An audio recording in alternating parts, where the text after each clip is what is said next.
Welcome to Retire Smart with David Brooks. I'm Chip Maxwell. David, you've been busy. You've been on the road. Dallas, Chicago. What have you been up to?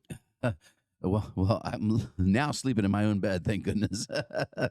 Sometimes I do have to go on the road. I was at a conference to learn in Dallas. I spent 4 days, an amazing conference in Dallas with fellow successful advisory firms from across the country, where you just get some great information from what other people think's going on, both in the economy, et cetera.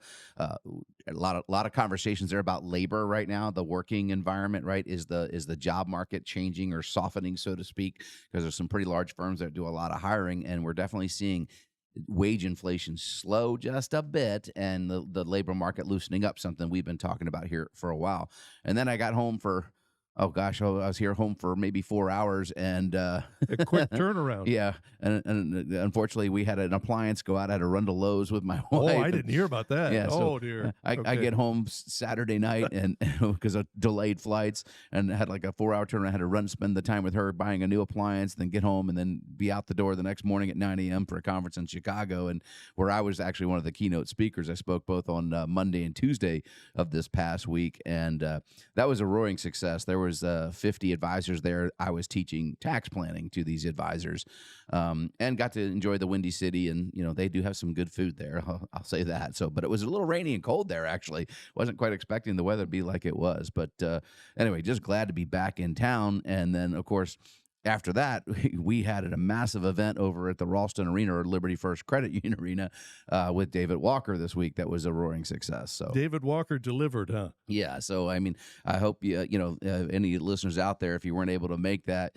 it was really, really good content that he shared on kind of our fiscal situation and how we get a path forward. So it was really nice. And, what was interesting too, is we were able to give away my new book, which was awesome. So, Don't so we just retire, retire smart. So that was pretty good, along with David's book to a couple of folks that attended. Anyway, so it was a really, really good event, and it was well taken. But just from that event, what he talked about, our spending, I mean, that's kind of some of the stuff I want to talk about on the show today. Our government is, well, they're spending, Chip, a little out of control, wouldn't you say?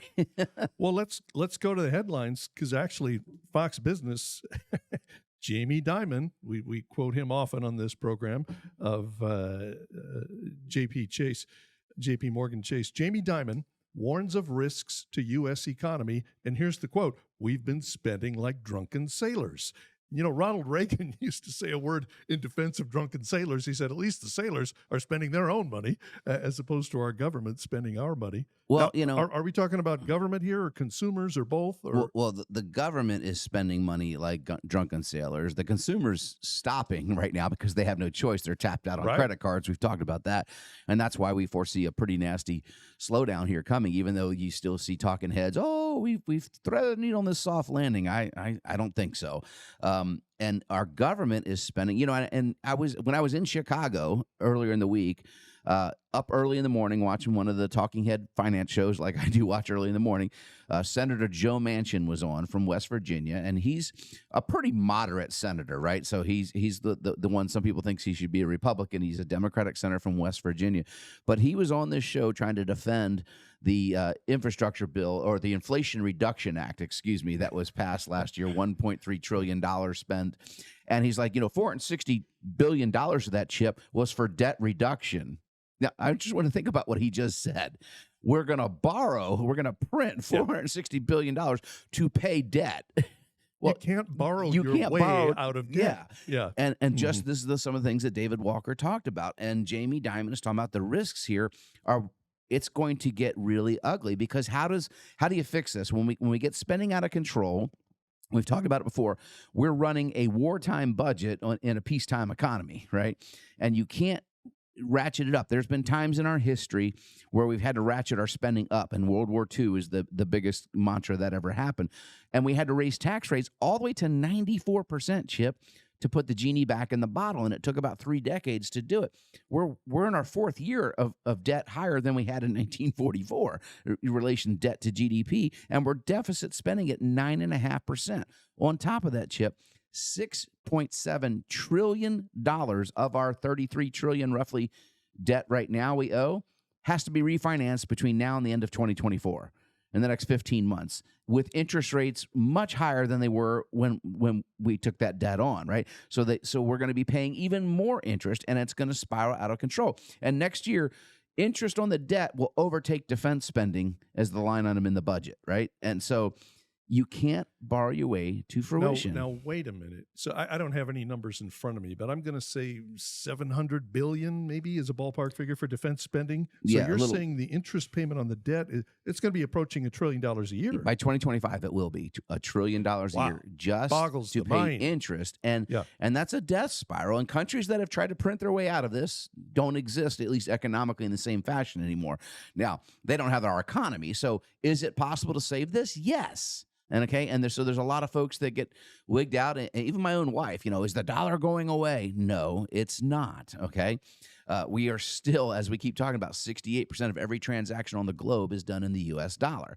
And so it's not going to turn over overnight. I mean, there's been talking heads of, there's a date here coming up where the dollar will be gone. And that's fear mongering on people. But yes, it's concerning for sure. And the dollar certainly is losing some of its luster and status. But if the dollar does go down, hard assets typically will go up. And that's one of the things we've been talking about with our clients in reviews is real assets. Hard assets are decent things to hold during times like that where you have a weakening currency and an inflationary environment. But anyway, it's just not great out there right now. Well, speaking of the dollar, David, here's another Fox Business headline. GOP takes on Federal Reserve in battle over digital dollar. I suppose money itself was a strange novelty when first adopted. And are we going to look back someday and say it was inevitable that currency would go digital? What's happening here? Unfortunately, we are. Now, what we want to do is we want to push that off as far as possible until we have bumpers and guardrails, as I say, to make that legit. And I remember going back to Marco Polo in history, right? When he traveled to the Far East, they were already using in Asia paper currencies, right? When he brought that back to Europe, he was laughed at, and he was, no, they're way ahead of us, guys. On barter and trade is much more efficient in paper currency and is backed by an asset like gold, et cetera, right? So you are right. We're at a precipice in history, and we will be going through this transition, whether you like it or not. I would prefer we keep cash as long as possible. What I don't want to see is the outlaw of cash. We're seeing venues like sporting stadiums will not accept cash. I don't think that should be allowed. I think they must. I think it says it right on the dollar bill. This is legal tender for all debts, et cetera. So I think you must to accept cash. I don't mind if you want to take digital payments, but to tell people they can't, I think that's wrong, and that's where I think our legislation needs to step up. But yeah, this digital dollar in its current form is a little scary because it's what we call a programmable dollar. And we're seeing this a little bit in Europe already. In other words, they program the currency chip, which means they can program it to not work if perhaps you were to step out of line, right?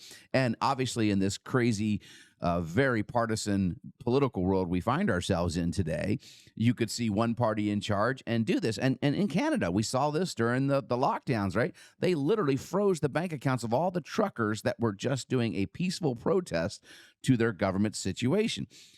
Do you want them to be able to freeze your dollars? Well, you know what? You're on the wrong side of the current aisle. And I don't want either party to do this because then it's just retaliation, right? And we get into, a topic we don't have time for today. But the digital dollar is here.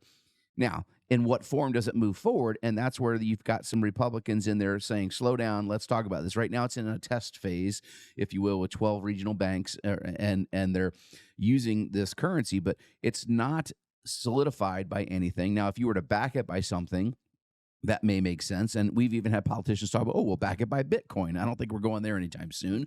But digital assets are here to stay. And of course, we're going to have a class next year with Brad, one of our advisors who's got a certification in this area, talking about what the future of digital assets is, so you can at least understand, and not just talking about, hey, go buy a Bitcoin or something like that. We're talking about digital assets are going to be a form of trade, and you're going to want to learn about it. Brad's actually going to be on the show next week, now that you mention it, David. In the meantime, you hit me with this story. This also is a Fox Business headline. Oil prices hit 9-month high as supply concerns mount. David, just a few years ago, the United States achieved energy independence. Now it looks like we're at the mercy of Saudi Arabia and Russia. We absolutely are, because of the current administration basically shut down drilling in several of our own national reserves. Interest rates have shut down the operations of several of the fracking operations around the country because it's just too expensive to operate in a higher interest rate environment. So we're bringing less supply to market every day, right? And as we shut down 60 to 70% of our production of these natural resources, what do we have to do to replace that for you and I? We have to import that from somewhere else. And of course, where are we going to get that? Well, you can get some from South America, right? There's reserves down there in Venezuela, one of the richest countries in this hemisphere, which is now in chaos, but they still have plenty of oil to sell. Reserves, and then you've got Russia, obviously a big oil producer, and of course OPEC and Saudi Arabia and those. So they, against the will of this current administration, almost in their face, have done 3 production cuts in the last 18 months. And I don't see that turning around anytime soon. So we think oil will be hitting $100 a barrel here very soon. Now, that's not a bold prediction. It's just what the charts say and logistics say will happen with supply and demand, which is why even in some of our portfolios, we made some adjustments a couple of weeks ago to take advantage of that, if we will, because energy is going up, and that is driving inflation. We just had CPI come out this week, and it was hotter than expected, right? So now it's at 3.7. So we were all the way down to 3%, and they were trying to celebrate victory 2 months ago. Then it went to 3.4, and now we just had 3.7.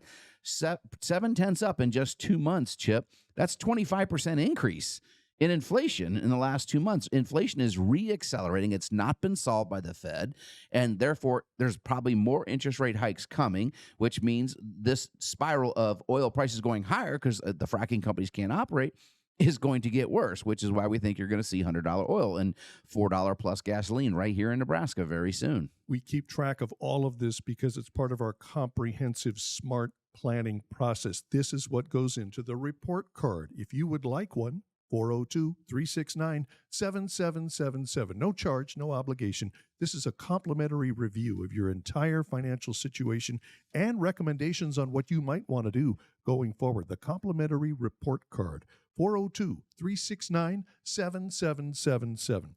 Up next, Retire Smart wants to be your one-stop shop for all your financial matters. That includes insurance. Stay tuned for another visit with Michael Luna of Smart Protection. You're listening to Retire Smart with David Brooks.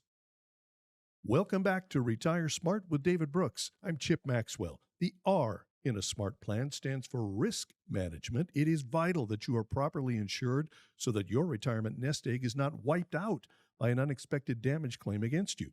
We have someone on our Retire Smart team specifically dedicated to minimizing your insurance costs while maximizing your insurance protection. David, please introduce our special guest. Yeah, thank you, Chip. We've got back again Michael Luna, our in-house insurance expert, if you will. Now, Mike has been licensed in property and casualty insurance for many years. He served on what's the board on the state of Nebraska you've served on? Independent Insurance Agents of Nebraska. And so you've got your kind of finger on the pulse of what's happening. Now, you and I talked, it was a couple of months ago when we had you on the show. There was an article in the Wall Street Journal, and I predicted that because we were seeing people, one, forego insurance, and two, they just can't handle these deductibles. And I said, you're going to start to see some innovations and much, much higher deductibles being kind of thrown at people, and the premium's still going up, right? And that seems to be coming to fruition, yes? Yeah. I think David Brooks was right again. But the insurance companies are doing what they have to do to remain profitable. I met with different insurance reps over the last few weeks, and they have all kind of said the same thing. We have to remain profitable. In order to remain profitable, we're going to have to increase deductibles, and like you said, the price isn't going down with it. Well, it's interesting is actually yesterday I was having a conversation about somebody, which is another phenomenon that's about to happen. In fact, we're going to get our bill here shortly. This is now open enrollment season for a lot of companies, right? September and October, typically for next year's benefits. And health insurance is another one we're seeing go up 20% almost across the board. So people are getting squeezed and pinched, and I think a lot of people are going to be struggling because we've seen auto insurance premiums up over 20%, homeowners up over 17%, and now we're seeing the health insurance. And most employers split that cost in some way, shape, or form with their employees, so their portion's going to go up, by that same maybe 20% or so. So that means less take-home pay. And, of course, on top of that, not on the topic we're talking about now, but we have in just a few weeks student loan payments pick back up for a lot of people. So budgets are getting squeezed. And it's not just the consumer, the customer of these insurance companies are getting squeezed. Unfortunately, we had an insurance company here not too far away go under here recently, right? Yeah, we did. And we won't, name that company, but it'll affect over 1,000 policyholders in the state of Nebraska. And obviously, most of them will be within the Omaha metropolitan. Well, in fact, one of our employees is kind of how we found out, right? Two Two of our employees had this carrier here as their local coverage, and the carrier went under, and basically it goes through receivership and bankruptcy, et cetera. And they may or may not. One of the employees I know had just paid his entire annual premium, around $5,000, if I'm not mistaken, and may or may not get any of that back. Yeah, it's nothing I've seen in my career. It's actually this close to, home, but they're struggling. Yeah, they are. Well, and as you said, they have to operate profitably, and legislations in different states keep adding regulation. States like California are literally just driving them out because their legislative body is adding things that are impossible for them to actually cover, and they're forcing the entire population to have certain coverages that just wouldn't apply to 60 or 70% of the people, but it creates administrative costs to administer the policy, to sell the policy, to service the policy. And this is just adding to this inflationary cost that we're going through. And some states are going the other way with legislative action to try and at least help insurers stay in the states, right? Yeah. And to be clear, each state determines and runs their own insurance program. So the Department of Insurance is as it should be. It should not be a federal program. It should be states. That's the beauty of it. But and it allows each state to kind of move, on their own beat and do things legislatively that help their citizens. And some states, like you said, they're adding regulations, and it's making it harder for the insurance companies to turn a profit.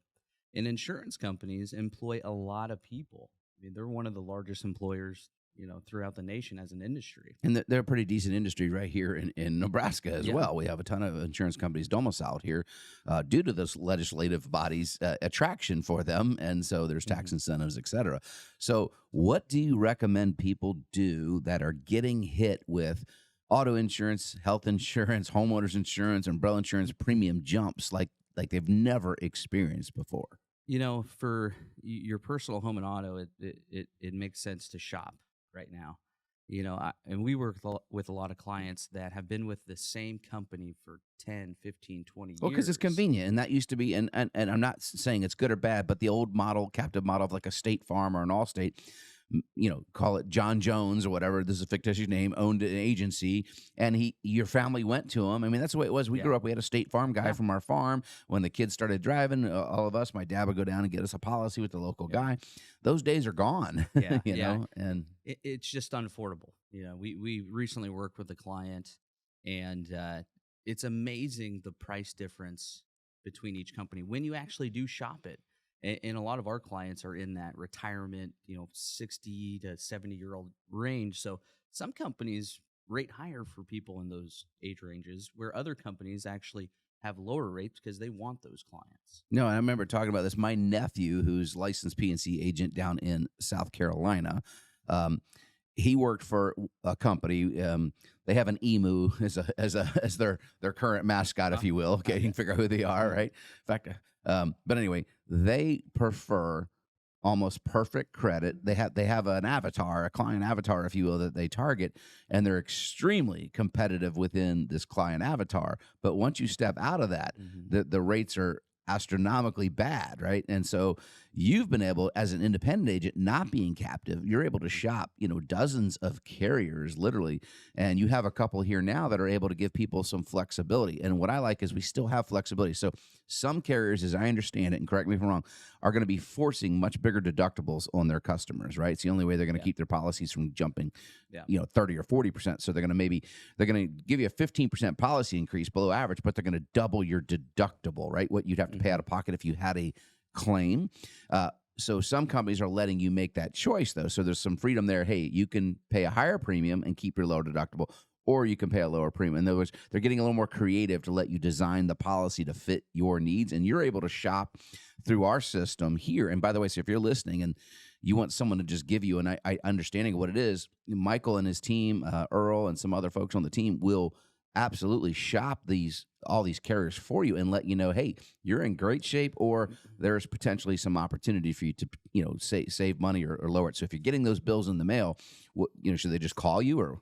Yeah, they can call us on the main line. Our direct line is 402-739-9233. That goes right to our division. But just give us a call, and it's a complimentary service that we offer to everybody. But you'll be amazed. Some people, it's amazing the savings that they can find. And we work with A-rated companies, so companies that are financially stable, name brand companies that people are familiar with. All right. Well, you also got another round of the insurance class called Smart Insurance Planning that you guys teach. Those are coming up, I believe, on Thursday, September 21st. It's at 10 a.m. and 6:30 p.m., right? Yep. This is where we'll pretty much break down, the personal policies, your home, auto, and umbrella. Yeah, the umbrella seems to get the most questions and interest. And then we'll kind of go through current events and give people tips and tricks on how to get the most value out of their policies. So, folks, there's a lot you can learn. This class lasts about an hour. It's either at 10 a.m. or 6:30. You don't have to come to both. Just one is fine. But you do need to register because our classes typically do get full. And if you would like to attend that, again, it's Thursday, September 21st, Smart Insurance Planning, either a 10 a.m. class available or 6:30 p.m. right here at the Midwest Learning Center. And you just call to register at 402-369-7777, 402-369-7777. Mike, look, we're running out of time here on the insurance segment this week. I'm so glad you're able to stop in. So you have any final parting words for people that are getting those big bills in the mail right now? Here's the warning, I guess. It's going to be a sticker shock. That's for sure. But once you do, that's the time to start maneuvering, right? Making some changes, looking at different options, because the insurance premiums are going up, like you said, 15+%. Well, people on a fixed income, they're not getting that big of a jump on their COLA. They're not getting that big of a jump on their Social Security and whatnot. So it's getting tight. Yeah, it is, especially for a retiree. So you don't have to take it. You can take action and be proactive about it. So attend the Smart Insurance Planning class and find out your next steps. Thank you, Michael, for stopping by. Chip, what do we got next? Up next, you have questions. David Brooks has answers. Q&A is next on Retire Smart with David Brooks. Welcome back to Retire Smart with David Brooks. I'm Chip Maxwell. Into the Q&A we go. David, the first question is about the housing market. I saw a story in the Daily Caller in which Robert F. Kennedy Jr. said 3 major financial firms, BlackRock, State Street, and Vanguard, are trying to corner the housing market and make it impossible for young people or people of modest means to buy a home. Is that tinfoil hat conspiracy talk? Some of it is, just to be frank here. So a lot of people want to put BlackRock, which we don't agree with a lot of things BlackRock does, first and foremost. In fact, they own a company called iShares, which is one of the largest ETF, exchange traded fund providers in the country. And at our clients' asking, we actually eliminated them from our portfolios. And there's, simply because they politically, they pissed a lot of people off. Let's just leave it at that. All right. But BlackRock is not the biggest homeowner out there. It's Blackstone, and people get this confused. Okay. And so even Robert Kennedy Jr. here is following the conspiracy theories and saying, "Oh, BlackRock, Vanguard." And we keep seeing videos. My wife even shows to me, Vanguard and BlackRock own all the biggest shareholders, all these companies. They're controlling it. They are the biggest providers of index funds.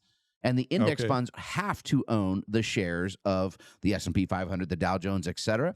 That's why the shareholders, you and I, the public, we're the ones that own the shares. They're just the conduit to it. They are not actually the shareholder, right? They are an investment firm that offers a product that tracks those indexes. And so when you own an index fund, you own the companies in the index. And so they are the biggest purveyors of these type of products. Therefore, people are like, oh, they're the largest shareholder. Yes, but every one of their shareholders that owns those individual indexes has the right to vote at board meetings, proxies, everything. So they don't quite control it the way people think. And that's just getting a lot of play on social media and TikTok videos and what have you. And it's not necessarily true. Now, let's get back to the root of the question, though, the housing market, right? Yes, Blackstone, it did corner the market, and a lot of institutions and hedge funds bought a ton of houses going back 15 years ago when we went through the great housing crisis and the Great Recession, right? And then they rented them, and then over time, some of them liquidated them. What you're seeing now, it's very different. This is not going to be the same way according to the market. We're seeing commercial real estate get whacked right now. Office buildings are getting lower value. We've talked about that extensively this year on the show. San Francisco, that one of the largest Hiltons, a 5-star property I've stayed at, just mailed the keys back to the bank, said, yeah, you can have it, $1 billion property, because of what's going on in interest rates and commercial loans that they have to refinance, et cetera. Now, the housing market, it's a little scary right now because here, I briefly talked about this a couple weeks ago, Chip. We are now seeing builders, large builders, and so just think, and I'm not saying any one of them in particular is doing this, but you've got like companies like D.R. Horton, Lennar Homes, Toll Brothers, these big nationwide builders, right?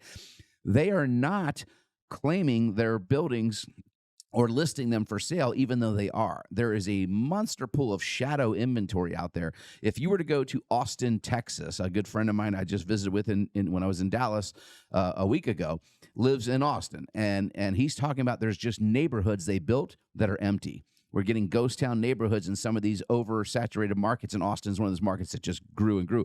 Spec homes, $600,000, $800,000, $1 million homes, but they're not listing them because they don't want to report it on their balance sheet that they've got this. Oh. So right now they can still kind of write it off for this year as an expense that they're building, and so they're not getting what we call a CO, or certificate of occupancy. That also creates it's still raw land that they pay tax on, property tax. Once they get the CO, now it will be an improved lot, right? And the tax bill will go up to the value of the home, right? So they'll be forced to do this within a year, but they're playing games right now. And this is why we think you're going to see a massive amount of inventory come to market next year, which is going to soften the real estate market a lot. Now, depending on where interest rates are, it could get really, really ugly. I don't see it getting that ugly now. I see 10% or 15% drawdown in home values. But if interest rates do truly remain much higher for longer, for the next 2 or 3 years, then you could get some really nastiness in the housing market. So it's very interesting to watch what's going on and pay attention. I was just reading some research. The young lady, forgive me if it's not right, I think her name is Melanie Wright. This is what she does. She gets paid by large institution hedge funds to research real estate markets nationwide, and she's sometimes a frequent guest on the financial talk shows, et cetera. And she's talking about what she sees is pretty ugly a year and a half out in the real estate market. So is it going to crash? No one knows this stuff for sure. But if interest rates stay prolonged higher and we get all this new inventory come to market, you have to reduce price to make the sale happen. And right now you're seeing in certain neighborhoods around here, you can buy a brand new home cheaper than you can buy an existing home. And that's rare that you see those kind of things. So I would just tell you, if you're buying for shelter, if you get a new job and you got to move to a city, you still need a place to live, right? You just need to do the math. But in some instances, and we do this for clients when they ask us, it may make sense to rent versus buy, right? But yes, I'm a little worried about the housing market. I own real estate. We talk about it. I own a lot of it. You love real estate. I'm vested in real estate. But yes, do I see a softening in the market? I really do coming. But I don't think that you're going to see, a couple companies corner the market, so to speak. Supply and demand will, if they can't rent the house, which the average rent is up over $2,000 now for a rental unit, and the average housing cost is over $2,800 for an American with a mortgage. That's unsustainable at the current wages that Americans have. And so that will have to reset. And so if they own all these homes, they'll have to bring them to market at a discount to be able to lighten the load and get their cash flow up, because they're sitting on a lot of vacant inventory that's not listed right now. So anyway, interesting times right now. I just want to clarify one small point from early in that discussion. You like ETFs, exchange-traded funds. It's just some clients have said, yeah, but find another outlet. I don't want to do it through BlackRock. Yeah, instead of iShares, which is BlackRock. So there's spiders. Okay. There's lots of it out there. And again, most of these ETFs are passive investment vehicles that are going to track a sector or an index. They just happen to be and they're very low expense ratio. One of the reasons we use them, Chip, their cost is like 0.03 or 0.04, very inexpensive to own, because they're not really doing any active management on the other side of it. We're doing doing that. So anyway, yes, we do like ETFs, and they're tax efficient, by the way. Back into the topic of the debt, David. I know you just had a big event with David Walker warning about the debt, but I saw an article at CNBC saying there was upside to the debt as well as downside. Are people like Walker overreacting to the debt? No, there's no upside. So I don't know if you ever remember Bruce Williams, national talk show guy. He did it for years out of his home in Tampa, but he was an advice guy. Like this is going way back in pizza delivery days, so this is many, many moons ago. I'm old enough. I remember Bruce Williams. But he used to talk about you can't borrow your way to fruition, right? That was his saying all the time when people call in, and he would try to give advice to people, just everyday advice. And these folks that want to say, oh, it's okay, yeah, we can use this to our advantage, and et cetera. That's hogwash. That's politician double talk, and that's people that are going to benefit from the issuance of that debt, right? Special interest groups. So if you're a defense contractor and we have to go borrow $1 trillion to fulfill your contract, which has got a 40% margin, you're like, yeah, go borrow. Yeah, because you benefit, right? Now. But there's just no rhyme or reason to think that we can continue to borrow away to fruition. It's just hogwash. Well, the story says, borrowing, it's better than raising taxes on people. I have 7 children. Even if you don't have any children, do you have a conscience? What's better than raising taxes on people is don't promise services you can't afford to give. But that's the politician buying votes with a promise, and we should start to hold people to fire. You have to prove how you would actually pay for said benefit or service. How are you going to pay as you go, and you will never owe, right? So. Right. No, because what we're doing is we're reaching into the future, into our children's or other people's, the next generation's pockets, to pull money back through a time portal to us right now. Like you said, the defense contractor, I want that money in my hands now. I don't care who pays for it later down the line. It won't end well. It's not just bad policy, it's immoral. I can't believe people are advocating this, but all right. Let's squeeze in one more, David. This is about interest rates. Conventional wisdom said the Federal Reserve was done raising interest rates for 2023. With inflation revving up again, you mentioned that in the first segment, David. With inflation revving up again, the center of gravity seems to be shifting toward another rate hike before the year is out. What do you think? So if they had inflation, there's a lag effect, number one, to the interest rate rise. So we've had this massive raise, over 500 basis points, right, since they started this program. And the argument is let it take its time, let the lag effect show, and it'll work out. The problem is the reacceleration that the questioner just asked, and I just talked about. Exactly. We've seen a 25% increase in core inflation in the last 2 months, right? And oil prices are going to drive this. Now, here's the thing. Higher oil prices don't get corrected by higher interest rates. So here's Jerome Powell is stuck between a rock and a hard place, right? He's going to have to break the economy to actually hit his 2% target if they're going to truly still hold to that. So do I think more interest rate hikes are coming? I do at this point. And we thought they had a good shot to be done. But again, if they wouldn't have paused like they did this year, they would have just kept hiking. They could have been done, or they could have gone a little further, gone 50 basis points or 75 and kind of ripped the Band-Aid off, so to speak, right? But now you're seeing this reacceleration in the energy sector in particular. And here's the problem with that, Chip, is that spills over to other sectors. But that is a 3 to 6 month lag. In other words, when oil goes up, anything that you use, plastic bags, they're all made as petroleum byproducts, right? So plastic bags at the grocery store, your straw from every time you go to fast food, your cup, your lid, those are all byproducts of the petroleum industry. And as those costs go up, that input cost is now going to go into all these products and services, packaging on how many goods and services, millions and millions, and that is going to continue to rise this problem. And again, rising interest rates now is what's rising oil. So this is a spiral, and the only way to get core inflation down is to get the other sectors to really cool off. Number one, the one we just talked about, housing, right? And so that's why I think you're going to see them almost break housing here next year. And so, yes, I think there's more hikes coming. We'll see what the next couple of speeches are, but it's going to end badly. It's the only way they hit their target, unless now there's always the plan B, if you will. They can say, you know what, we're good with 3% inflation and stop.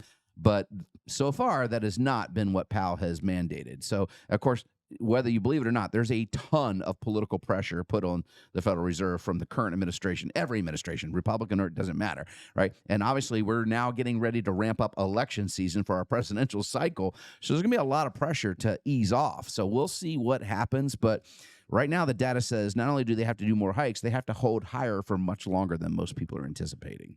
David, we're out of time for Q&A this week, but how many openings do we have if people would like to schedule a phone conference, 15-minute conference with one of our advisors? Just 6, because the David Walker event kind of filled us up here with a lot of people that were trying to get in the office. So just 6 of those available this week, Chip. Don't dally, they go fast. 402-369-7777 if you'd like to call with a question about your retirement. No charge, no obligation, but you need to get it scheduled by calling 402-369-7777.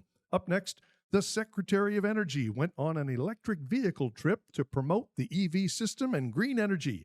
Things did not go as planned, especially when the police got involved. We'll tell you about it next on Retire Smart with David Brooks. Welcome back to Retire Smart with David Brooks. I'm Chip Maxwell. David, I couldn't resist. When I saw this story, I immediately thought of you. This headline is from Fox News. Irate family called police on Jennifer Granholm's team for blocking charging station spot for her electric car. Rarely do we see government miscalculation and arrogance on such vivid display in one incident. Oh, my goodness. Oh, unintended consequences everywhere. This is where legislators hear, oh, yeah, EV sounds good. It's good for the planet, yada, yada, right? And so they're trying to prove a point, and we're going to drive across country in an electric vehicle and show you just how easy that is. Well, it's really not that easy, and as she found out. And so as they were struggling to find places to charge, keep their time schedule that they said they committed to get, then they would pull up to a charging station and somebody else is using it, right? There's a limitation of how many of these are available. So they have to wait for that charging station to open. So what she did is she got other staffers in rental cars, gas-powered rental cars, by the way, to pull ahead. Fossil fuel offenders. And block the charging station. They would back out for her to get there and repeatedly did this. Well, one family was like, no mas, we're trying to charge our vehicle, which you encourage us to buy. We're playing by the rules. And we got a baby in the car and it's hot. And so they had actually called the local police. And this is a pretty big embarrassment, egg on your face. But this is, I don't know if you remember, there's a couple of years ago, I believe it's Missouri, but don't quote me on that. There was a county that was going to electric vehicles for the county. They had bought some electric vehicles for the county, and she stood out there proudly with these couple electric vehicles. Their first 3 purchases for the county vehicles. We're going to be saving the planet. And we're going to be saving gas mileage. And the reporter asked, well, where do they get power? They're electric power. They run on the battery. Well, where's the battery get power? We plug it into the building here. Where does that come from? Where does that power come from, and who pays for that? The taxpayer. Oh, so we're still burning coal for you to go out and over. Burning coal somewhere to generate that electricity. Yeah. Again, listen, I always say never, right?